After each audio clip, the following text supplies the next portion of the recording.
Au nom de l'Assemblée générale, j'ai l'honneur de souhaiter la bienvenue aux Nations unies à Son Excellence Matripala Sirisena, président de la République socialiste démocratique de Sri Lanka, et je l'invite à prendre la parole devant l'Assemblée.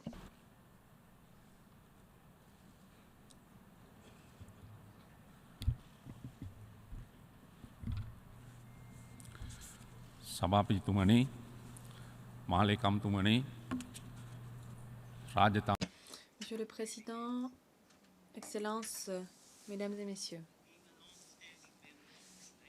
en tant que membre de longue date de l'Organisation des Nations Unies, c'est un honneur ainsi qu'un plaisir pour moi que de prendre la parole devant cette session annuelle de l'Assemblée générale en tant que nouveau président élu de la République démocratique socialiste du Sri Lanka. Excellence, Monsieur Mogen Sliketoft, au nom du gouvernement et du peuple du Sri Lanka, je vous félicite très sincèrement pour votre élection à la présidence de la 70e session de l'Assemblée générale. Je souhaiterais également en présenter mes plus vifs remerciements à l'ancien président, son Excellence M. Sam Kutesa, qui a contribué au succès de la 69e session de l'Assemblée générale. Les Nations unies peuvent se prévaloir d'un palmarès remarquable depuis 70 ans. En tant qu'organisation, nous nous sommes lancés dans une tâche dantesque d'assurer la paix, la sécurité et le développement depuis ces 70 dernières années. Cependant, je suis aussi conscient que de grands défis restent à relever. Monsieur Trigvelli, secrétaire général des Nations Unies, à la fin de son mandat, au cœur de la crise coréenne en 1953, avait décrit le poste de secrétaire général en tant que travail le plus impossible au monde.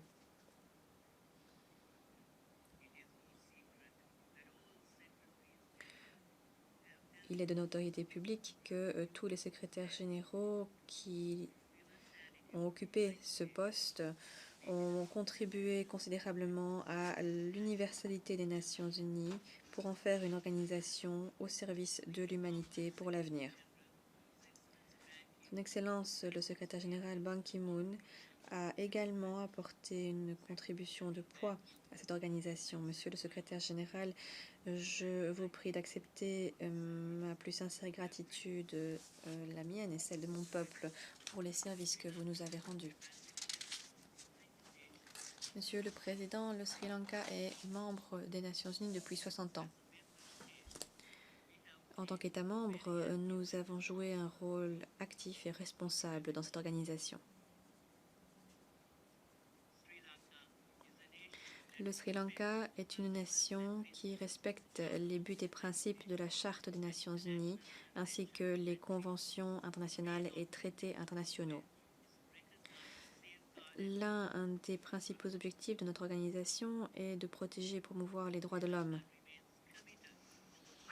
Le Sri Lanka s'engage à s'acquitter de cette responsabilité. À cet égard, nous avons l'intention de mettre en œuvre un nouveau programme d'action pour la promotion des droits de l'homme au Sri Lanka.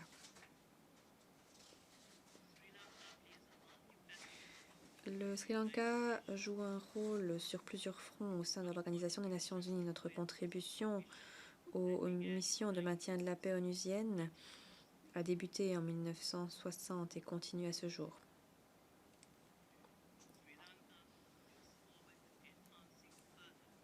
Le Sri Lanka est prêt à accroître encore davantage sa contribution au maintien de la paix onusien à l'avenir. Monsieur le Président, une nouvelle ère de démocratie a débuté au Sri Lanka en janvier 2015, une ère de justice, de liberté, d'égalité.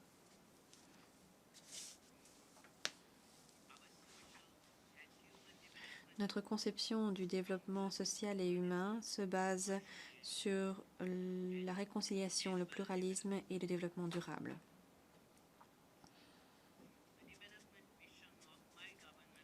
La conception du développement de mon gouvernement pour les 5 prochaines années se base sur les mêmes principes. Le thème de cette session, 70 années aux Nations Unies, la voie à suivre vers la paix, la sécurité et les droits de l'homme. Ce thème est par conséquent tout à fait conforme aux espoirs de mon gouvernement. En outre, mon gouvernement s'est engagé à mettre en place un programme pratique dans le pays pour assurer la paix, la sécurité et les droits de l'homme. Monsieur le Président, le peuple du Sri Lanka a élu un nouveau président et un nouveau gouvernement lors de 2 élections consécutives au cours des 8 derniers mois.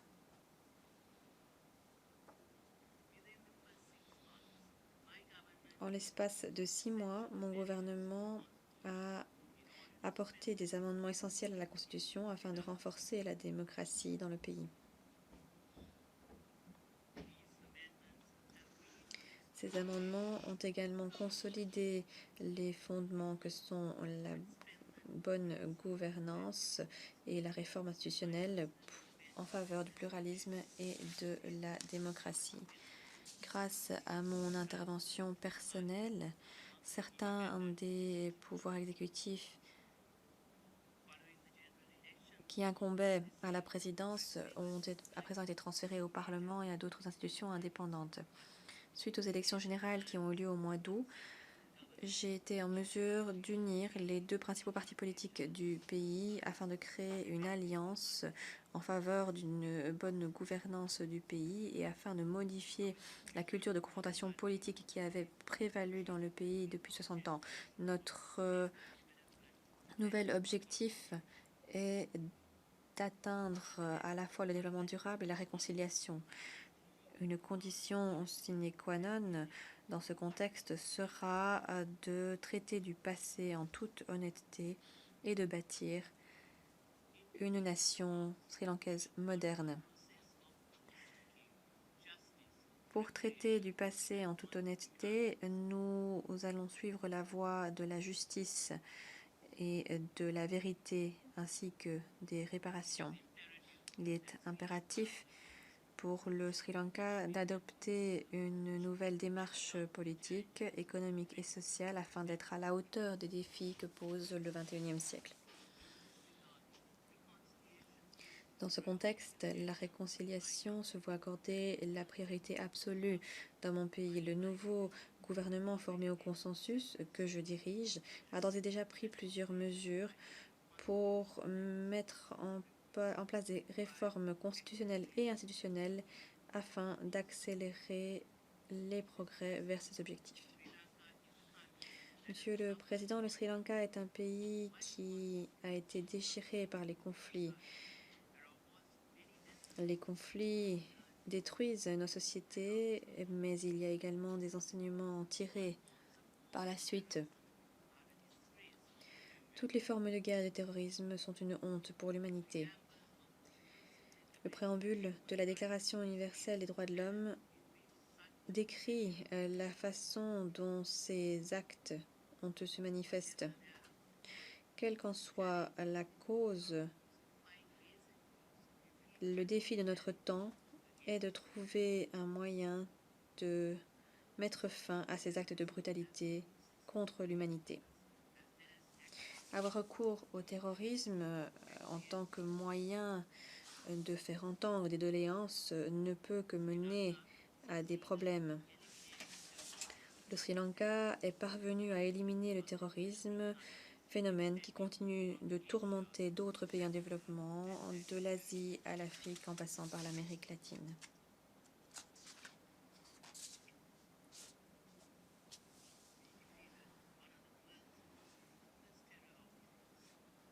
Nous avons pu vaincre l'une des manifestations les plus brutales du terrorisme et notre expérience d'après-conflit est riche. Nous pensons qu'elle peut être partagée avec fruit avec d'autres pays en développement touchés par le phénomène du terrorisme. Le Sri Lanka est prêt à se lancer dans un dialogue intense avec ces pays. Nous continuerons à élever notre voix contre le terrorisme.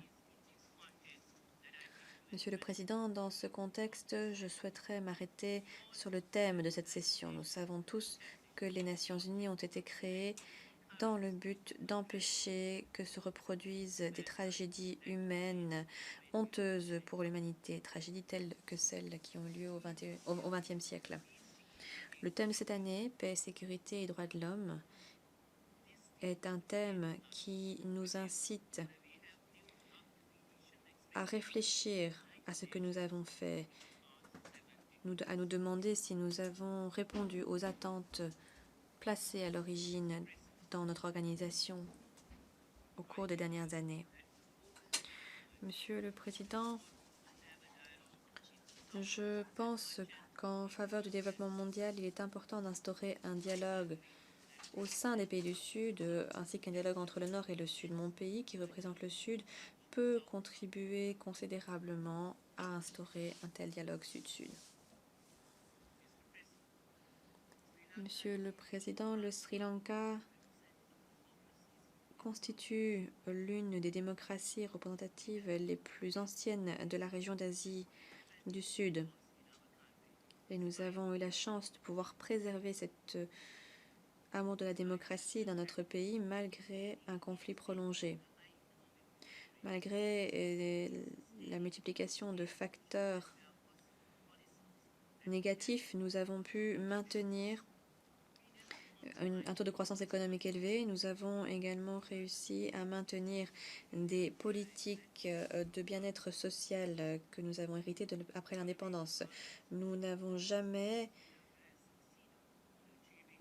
fait de bond en arrière dans ces politiques, des politiques qui incluent soins de santé gratuits, éducation universelle gratuite, éradication de la pauvreté.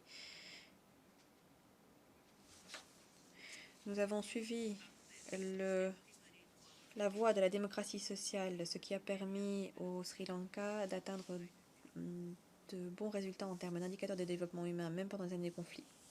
Ce succès témoigne de notre engagement à atteindre les objectifs du millénaire pour le développement des Nations Unies. Monsieur le Président, le développement doit être le corollaire de l'autonomisation des femmes et des jeunes et permettre la sécurité pour les enfants. La frustration des jeunes, trop souvent, mène au conflit. Cependant, ces jeunes sont également les moteurs du développement durable. Nous devons donc transformer cette jeunesse en population active et qualifiée afin de faire du XXIe siècle le siècle de la connaissance. Et cela sera l'un des composants clés du programme de développement durable pour l'après 2015. Nous devons en outre lancer des programmes nationaux d'autonomisation des femmes pour permettre à celles-ci de contribuer davantage au développement. Des programmes spécialisés pour protéger les enfants et leurs droits sont également essentiels pour créer des sociétés efficaces et humaines.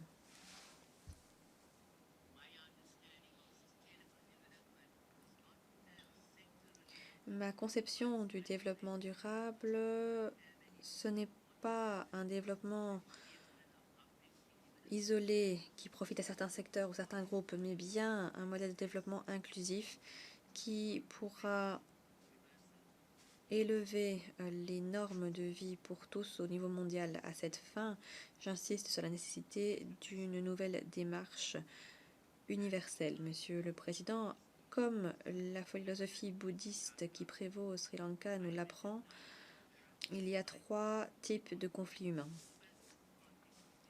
Le premier est le conflit entre être humain et nature. Nous nous lançons constamment dans ce type de conflit afin de nous accorder le confort matériel au quotidien. Il en résulte que les êtres humains modernes exploitent les ressources naturelles au nom du développement. Le deuxième type de conflit est un conflit entre être humain et être humain. Il s'agit de conflits entre individus, entre communautés, entre nations. La Déclaration universelle des droits de l'homme affirme que de tels conflits se produisent lorsque les droits de l'homme ne sont pas protégés par l'état de droit. Le troisième type de conflit est le conflit interne à l'être humain. les deux types de conflits précédents que je viens de mentionner se produisent lorsque nous perdons la bataille en interne, à l'intérieur même des êtres humains. C'est là la cause de tous les conflits. Monsieur le Président, l'extrémisme, la surconsommation, l'exploitation arbitraire de l'environnement, la violation des droits de l'homme et les disparités de revenus sont autant de résultats de notre incapacité à surmonter nos envies négatives. Et en découle par conséquent l'insécurité, les conflits, la violation des droits et l'exploitation. L'édifice du développement durable devra par conséquent être bâti sur les fondements d'autodiscipline et d'égalité. Si nous pratiquons ces principes au niveau personnel, au niveau des communautés, au niveau national et au niveau international, il s'agira d'un bond de géant pour l'humanité. Je propose qu'en tant que dirigeants nationaux, nous soyons bien conscients de ces principes d'autodiscipline et d'égalité lorsque nous élaborerons nos plans d'action pour l'avenir.